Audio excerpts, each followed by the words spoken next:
Sudah dipastikan akan ada dua pemain keturunan baru yang akan memperkuat timnas Indonesia senior. Siapakah dia dan kira-kiranya bakal keburu nggak ya buat round 3? Karena udah mepet banget nih. Mari kita bahas dari sudut pandang penikmat sepak bola, bukan pengamat sepak bola. Dari Sabang sampai Merauke, kita bersaudara.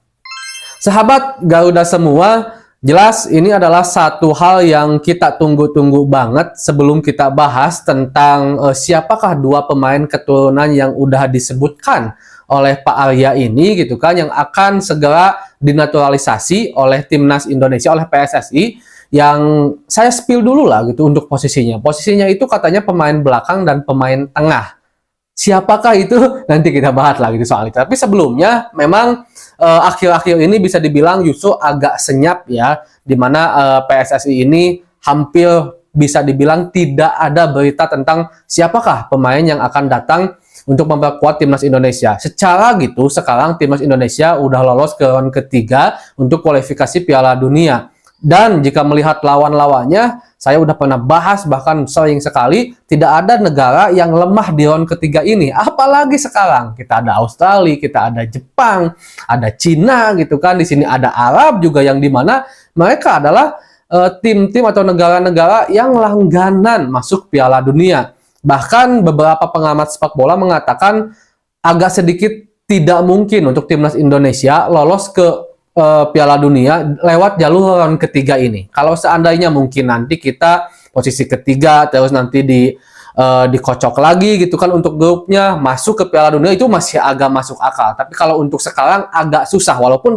bukan berarti tidak mungkin ya, cuman secara hitung-hitungan memang agak susah. Dengan skuad pemain yang ada sekarang pun masih tetap agak susah gitu kan, karena sekali lagi kita mungkin masih beranjak menuju persepak bolaan yang lebih baik, sementara mereka udah benar-benar kokoh, udah bukan lagi membuat pondasi, tapi udah jadi rumahnya, udah jadi gentengnya, sementara kita adalah tim yang baru masuk. Walaupun memang tidak ada yang tidak mungkin, sekali lagi. Itu sebabnya mungkin juga PSSI seharusnya lebih gencar untuk mencari pemain-pemain yang bisa memperkuat timnas Indonesia yang memang memiliki kualitas. Cuman memang masalahnya di situ.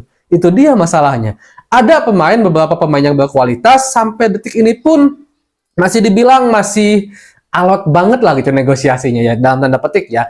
Karena pasti mereka juga masih memiliki pertimbangan-pertimbangan seperti Ole Romeni, Kevin Dix, dan juga Jairo yang udah sempat namanya muncul lah gitu kan, harum banget, udah dari lama harus segera dinaturalisasi gitu kan. Sementara kalau Ole udah ada, jawabannya masih belum. Untuk Kevin Dix masih belum juga. Jairo bahkan langsung dari Pak Erick Thohir bilang agak susah katanya. Kalau untuk Jairo ya agak susah.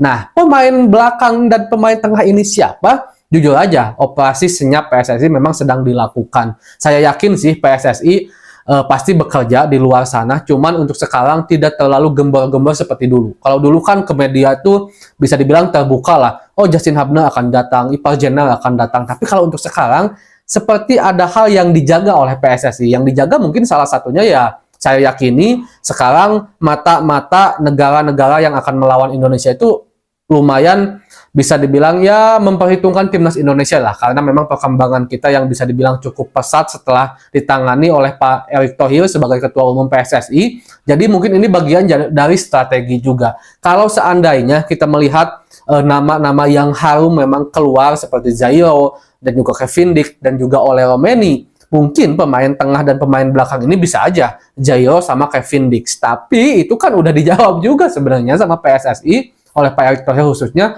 Kevin sampai sekarang pun masih mengharapkan masuk di timnas Belanda. Jairo agak susah juga katanya. Jairo susah karena mungkin Jairo juga punya darah Suriname, yang dimana kalau secara hitung-hitungan kualitas, jika Jairo ya udah nggak dipanggil lagi timnas Belanda, kemungkinan pilihannya ya Suriname lah gitu, bukan timnas Indonesia. Tapi ya kita juga nggak tahu apakah memang pemain yang akan bergabung dengan timnas Indonesia sekarang itu adalah pemain yang memang udah selama ini kita bicarakan, atau justru ada nama baru yang kita nggak tahu, sementara itu masuk ke dalam radar yang diinginkan oleh Coach Sinteyong. Dan mudah-mudahan aja memang pemain yang masuk ini benar-benar menjadi salah satu pemain yang memiliki kontribusi besar kepada timnas Indonesia, karena lawan-lawan kita di kualifikasi Piala Dunia round ketiga ini, ya tidak ada yang mudah gitu kan. Itu sebabnya timnas Indonesia harus segera cepat-cepat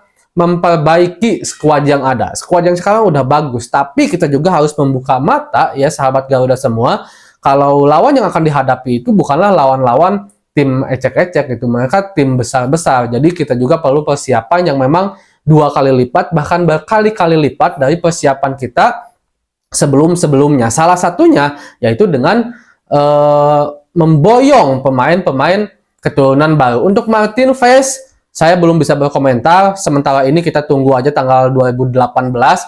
Maaf, 2018. Maksud saya tanggal 18 Agustus ini. Mudah-mudahan itu menjadi kado HUT kemerdekaan kita, diumumkan bahwa Martin Fes bisa bergabung dengan timnas Indonesia di round ketiga tanpa harus mengikuti sidang CAS. Karena sekarang memang prosesnya sedang banding sidang di tim legal FIFA gitu kan, belum dicas. Mudah-mudahan aja lah, karena kalau dicas kan kita tahu prosesnya untuk saat ini masih sangat lama. Nah, jadi menurut saya jika melihat dari apa yang dikeluarkan statementnya dari Pak Arya, akan ada pemain lini tengah dan juga lini belakang yang bergabung. Apakah akan keburu di round ketiga? Saya belum bisa menjawab juga, karena memang PSSI sekarang agak rapat banget, dan siapa pemainnya saya belum bisa menjawab juga. Cuman tadi adalah prediksi-prediksi yang kita kembangkan dari isu-isu yang beredar selama ini. Segitu dulu mungkin sahabat Garuda semua. Assalamualaikum.